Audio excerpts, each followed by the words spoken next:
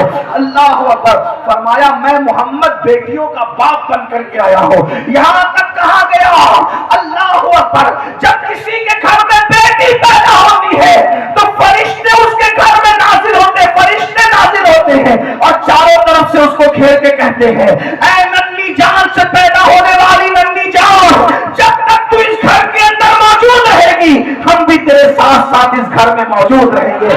یعنی کہ بیٹوں کے باپ کو توجہ کرنا, بیٹوں کا باپ ہونا ہے کی بات نہیں, اللہ بیٹوں کا باپ بھی سب کو بنا, اس سے نسل چلتی ہے, لیکن بیٹوں کے باپ کو برکت کے تعویذ کی ضرورت پڑ سکتی ہے. بیٹی ہونا وہ فضیلت ہے کہ جب تک بیٹی گھر میں تب تک رحمت کے فرشتے گھر میں رہتے ہیں. یہ بیٹی ہے. اللہ اکبر. اندازہ فرمائیں. اب آپ سے پوچھتا ہوں, وہ مسلک کے لوگ جو میلاد کے منکر ہیں, میں کوئی گالی نہیں دے رہا ہوں لیکن ذرا غور کرو مولوی صاحب, آپ میلاد کے منکر ہو, اگر آپ بیٹی کو سینے سے لگا کے ماتھا چوم رہے ہو تو یہ آپ کے دارالعلوم کی محنت ہے یا میلاد النبی کا انقلاب کیا؟ اگر دوسرے کسی مذہب کا انسان, اگر کسی دوسرے مذہب کا انسان اپنی بیٹی کو اپنے سینے سے لگا کر کے, لوگ کہتے ہیں کہ ہم مرد کے لیے کیا کہتے ہیں, ہی کہتے ہیں, اور عورت کے لیے کیا کہتے ہیں, شی کہتے ہیں. اس کا مطلب اسپیلنگ بڑھ گئی نا, مطلب ہم عورتوں کو بڑا ہوا مانتے ہیں. میں نے کہا آپ نے تو زندہ دفن کیا تھا. یہ ہی اور شی میں اگر آپ ایک لفظ بڑھا کر عورت کی عزت کا اظہار کرتے ہیں تو یہ صرف آمنہ کے لال کی آمد کا صدقہ ہے, میلاد النبی کا صدقہ ہے. آج جو بیٹیاں پوری دنیا میں جا کے تحقیق کر لو, مشرق سے لے کے مغرب تک, اگر آج بیٹی جل نہیں رہی ہے, اگر آج بیٹی دفن نہیں ہو رہی ہے, اگر آج بیٹی کی ذلت نہیں ہے, اگر آج بیٹیاں عزت پا رہی ہے, اس کا ایک ہی سبب ہے, میلاد مصطفیٰ صلی اللہ علیہ وسلم. میلاد مصطفیٰ صلی اللہ علیہ وسلم, یہ میلاد کی محفل ہے, یہ میلاد کی برکت ہے. بیٹیوں کو عزت ملی, میلاد کی برکت ہے. بیواؤں کو عزت ملی, میلاد کی برکت ہے. یتیموں کو عزت ملی. میرے آقا علیہ السلام کے پیارے دیوانوں, حضور کیوں تشریف لائے؟ حضور کے آنے سے پہلے حالات یہ تھے, حضور پیغمبر انقلاب بن کر, ہمارے نبی پیغمبر انقلاب ہے. بات ختم کر رہا ہوں سمیٹتے, پیغمبر انقلاب ہے ہمارے آقا. وہ کیسے؟ حضور کے آنے سے پہلے بیٹیاں دفن ہوتی, توجہ کرو میں اب سمیٹنے لگا ہوں. بیٹی حضور کے آنے سے پہلے بیٹیاں دفن ہوتی تھی, حضور کے آنے کے بعد بیٹیوں سے پیار ہو رہا ہے. یہ انقلاب اب کتنی مدت کے, صرف 23 سال کی مدت, صرف 23 سال کی مدت. حضور کے آنے سے پہلے بیٹیاں دفن ہو رہی ہیں. 23 سال کی قلیل مدت میں حضور نے اتنی محنت کی لوگوں پر کہ وہ لوگ جو اپنے ہاتھوں سے اپنی بیٹی کو دفن کرتے تھے, جب ایک جنگ کے موقع پر یتیم بچیاں مسجد نبوی میں لائی گئی کہ یہ یتیم بچیاں ہیں, تو اس وقت صحابہ یہ کہتے تھے مجھے 4 چاہیے, مجھے 5 چاہیے, مجھے 6 چاہیے. یہ منظر دیکھ کر کے لوگ رو رہے تھے. کہاں اپنے ہاتھوں سے بیٹیاں دفن کرتے تھے, اور حضور کی صحبت کا اثر کیا ہے, اب دوسروں کی یتیم بچیوں کو پرورش کرنے کے لیے, ایک دوسرے سے جھگڑا کرنے کے لیے تیار ہے. اور آقا نے بیٹی اور یتیم کی شان کیا بیان کی پتہ ہے؟ ایک راستے سے حضور تشریف لے جا رہے تھے, کیا دیکھا کہ وہاں سے نور نکل رہا ہے, گھر سے نور نکل رہا ہے, نور نکل رہا ہے. صحابہ کرام کو وہ نظر دے دی تھی حضور نے کہ نور نکلتا ہوا دیکھ لیتے تھے. عرض کی یا رسول اللہ اس گھر سے نور نکل رہا ہے. آقا فرماتے جا کے تحقیق کر لو, اس گھر میں 2 ہی کام ہو رہے ہوں گے, یا تو کسی یتیم کی پرورش ہو رہی ہوگی, یا تو آج اس کے گھر میں بیٹی پیدا ہوئی ہوگی. اندازہ فرمائے, یہ بیٹی کی شان ہے. اس لیے میں آج بھی آپ سے کہتا ہوں, بیٹی کو برا مت سمجھو, بیٹی کو منحوس مت جانو, بیٹی کو برا مت جانو. آج کل لوگ بیٹی کو بوجھ سمجھتے ہیں, آج کل لوگ بیٹی کو برا سمجھتے ہیں. لیکن ایک بات آگے بڑھنے سے پہلے کہہ دوں, بلکہ بہنیں موجود ہوں تو یہ بھی کہہ دوں, آج دنیا اتنی ظالم ہو گئی, پھر سے ظالم ہو گئی. حضور کی آمد سے پہلے لوگ بیٹی کو زندہ دفن کرتے تھے, مگر اتنا تو حق دیتے تھے کہ وہ پیدا ہو جائے. توجہ کرنا, اتنا تو حق دیتے تھے کہ وہ پیدا ہو جائے, پیدا ہو. آج کے ترقی یافتہ دور میں جب اس ظالم معاشرے کو پتہ چلتا ہے کہ پیٹ میں بیٹی ہے, تو ڈاکٹر کو رشوت دے کر اور زیادہ پیسے دے کر پٹا پھسلا کر ماں کے پیٹ میں ہی اس بچی کو قتل کر دیتے ہیں, چمچوں سے, چھریوں سے. مکے کے کافر بیٹی کو کم سے کم قبر میں تو دفن کرتے تھے, لیکن آج کے ظالم ٹکڑے ٹکڑے کر کے گٹروں میں بہا دیتے ہیں. اپنی اولاد کو پیٹ سے گرانے والوں، اولاد کے قاتلوں، سن لو، اللہ کے رسول نے فرمایا تم پر جنت کی خوشبو بھی حرام ہے. جو ماں کے پیٹ سے بچوں کو گراتے ہیں غربت کے خوف سے، جہیز کے خوف سے، شادی کی مہنگائی کی بنیاد پر، آقا ارشاد فرماتے ہیں کہ یہ بچے جن کو ماں کے پیٹ سے گرایا جا رہا ہے قیامت کے دن بغیر سر کے اٹھیں گے اور اللہ کی عدالت میں عرض کریں گے مولا ان ماں باپ سے، ظالم سے پوچھ کہ ہم نے کیا غلطی کی تھی جس کی سزا دی گئی کہ ہمیں دنیا میں آنے سے پہلے قتل کر دیا گیا. بچے چند وجوہات کی بنیاد پہ قتل ہو رہے ہیں. نمبر 1، یا تو بیٹیاں اس لیے قتل ہو رہی کہ شادی کیسے کریں گی، وجہ تم ہو، میلاد منانے والوں تم ہو، کیونکہ تم نے شادیوں کو اتنا مہنگا کر دیا ہے کہ آج ان شادیوں کی بنیاد پہ بچیاں قتل ہو رہی ہیں. ان کے قتل کے ذمہ دار تم ہو. اور بڑی معذرت کے ساتھ خو کرے حمد سے تھوڑا سا گلہ بھی سن لے، میلاد کی یہ محفل منانا شاید تمہیں کام نہ آئے. معاف کرنا، معاف کر دینا، اور معاف نہیں کر سکتے تو مجھ سے بات کر لینا، میں بات کرنے کے لیے. کیوں کام نہ ہے پتہ ہے؟ کیونکہ تم رسول اللہ کی محنتوں کو ضائع کرنے کے لیے کھڑے ہوئے. حضور علیہ السلام نے محنت کی تھی، کیوں محنت کی؟ اب کتنی محنت کی تھی بتاؤں؟ حضور کی محنت کتنی تھی؟ رسول اللہ کے عاشق بن کے حضور کی محنت کو ضائع کرنے کھڑے ہوئے ہو تو پھیلے سے عاشقوں پر حضور کی محنت کا اندازہ نہیں. ارے باپ کلکتہ جا کے، دلی جا کے، سعودی جا کر اگر مال کما کر کے لاتا ہے، ایک بیٹا کہتا ہے میرے باپ کا ماتھے کا پسینہ پیر تک آیا ہے، تب کہیں جا کر کے یہ گلشن سجا ہے. تجھے باپ کے پسینے کا اتنا خیال ہے، رسول اللہ کے خون کا تجھے خیال نہیں؟ ارے تیرا گلشن باپ کے پسینے پر سجا ہے، لیکن یہ دین کا گلشن رسول اللہ کا خون، ماتھے کا خون نالین میں آیا تھا، نالین میں آیا، تب یہ گلشن سجا ہے.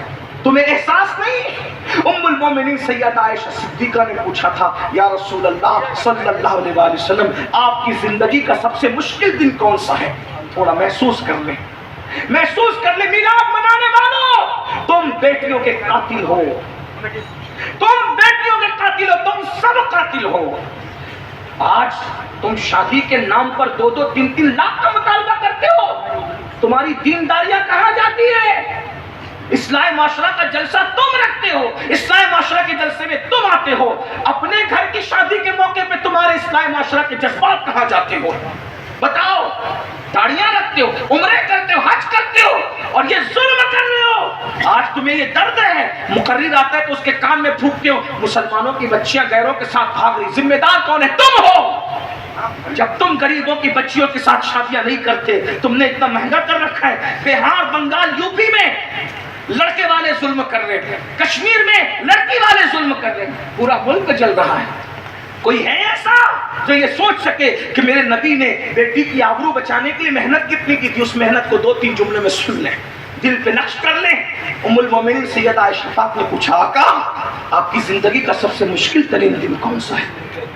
پھر خود ہی کہنے لگی، چونکہ حضور سے بہت قریب تھی اور حضور کی بارگاہ میں جس کو کہتے ہیں نا کہ کسی کا اتنا فری ہو جانا کہ انسان منہ لگ جاتا ہے. حضور بہت پیار کرتے تھے ان سے، ان کے بستر پہ قرآن نازل ہوتا تھا. وہ جو چاہتی تھی سوال کر لیتی تھی تو کہتی تھی سب سے مشکل دن آپ کی زندگی کا کون سا تھا؟ پھر خود ہی اسٹیٹمنٹ دے دیا احد کا دن مشکل تھا نا آپ کے لیے، جس دن آپ کے دندان شہید ہو گئے تھے، گھوڑے سے آپ کو زمین پہ ڈال دیا گیا تھا، گھٹنے پھٹ گئے تھے، پورا جسم لہو لہان تھا. حضور خود نہیں چلتے تھے، صحابہ اٹھا کر کے پہاڑ پہ لے گئے تھے، پورے جسم سے لہو رس رہا تھا. آپ کے زندگی کا سب سے مشکل دن احد کا دن تھا نا آقا؟ حضور نے فرمایا نہیں، 70 صحابہ شہید ہوئے تھے احد کے دن، وہ مشکل دن نہیں تھا. امیر حمزہ کا کلیجہ چبایا گیا تھا.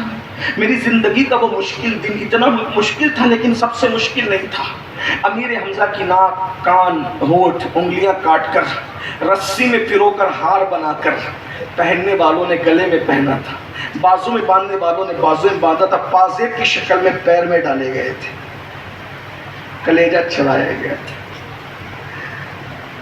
اس دن حضرت حنظلہ پہلی رات کا دولہ شہید ہوا تھا، 70 صحابہ کی لاشیں پڑی تھی. سرکار کہتے ہیں مشکل تو تھا عائشہ، لیکن سب سے مشکل دن میری زندگی کا وہ نہیں تھا. یہ پوچھا حضور کون سا تھا؟ تو میرے آقا نے فرمایا طائف کا دن میری زندگی کا سب سے مشکل ترین دن تھا عائشہ. عرض کی حضور اس کا کیا داستان ہے؟ فرمایا عائشہ جب مکے والوں نے میری بات نہیں سنی تو میں طائف گیا، 15 دن 1 مہینہ یا 40 دن تک، 3 روایتیں ملتی ہیں، میں وہاں رہا. میں نے وہاں کے لوگوں کو سمجھایا، انہوں نے نہیں مانا، بلکہ انہوں نے گالیاں دی، پیٹھ کے پیچھے چھوکرے لگا دیے. وہ چلاتے تھے پاگل پاگل پاگل، اور آگے 2 قطار لگا کر کے کھڑے تھے، ان کے ہاتھوں میں پتھر تھے. میں جیسے ہی گزرتا تو مجھ پہ پتھر برسا. آج ہم لوگ جب تقریر کرنے جاتے ہیں، نعت پڑھنے جاتے ہیں، دین کی خدمت کرنے جاتے ہیں، تو یہ احساس پڑ پاتا ہے غلاموں کے لیے پھول برس رہے، بلکہ غلام بھی نہیں ٹھہرے، غلام در غلام در غلام در غلام، بلکہ ان کے در کے سگانے بے ہنر، ان پہ پھول برس رہے، نذرانے دیے جا رہے، اچھے سے اچھا کھانا کھلایا جا رہا ہے. اور اس کے بعد جب نکلتے تو ہاتھ جوڑ کے میزبان کہتا ہے حضرت کوئی غلطی ہو تو معاف کر دے. یہ ہم لوگوں کے لیے جبکہ ہم دین کی خدمت نہیں کر پا رہے، لیکن اپنے رسول کے لیے کیا ہوا مسلمانوں، میری قوم کے جوانوں کیا ہوا؟ آقا فرماتے 2 قطار لگا کر کے وہ کھڑے تھے اور مجھ پہ پتھر مار رہے تھے. پتھر سر سے لے کر کے پیر تک مارتے تھے، لیکن خاص طور پہ عائشہ وہ میری پنڈلیوں پہ پتھر مارتے. نالین خون سے بھر گئی تھی، نالین خون سے بھر، مجھ سے کھڑا نہیں رہ جاتا تھا، میں بیٹھ جاتا تھا. عائشہ جب میں بیٹھ جاتا تھا تو وہ دونوں طرف سے میرے بازو پر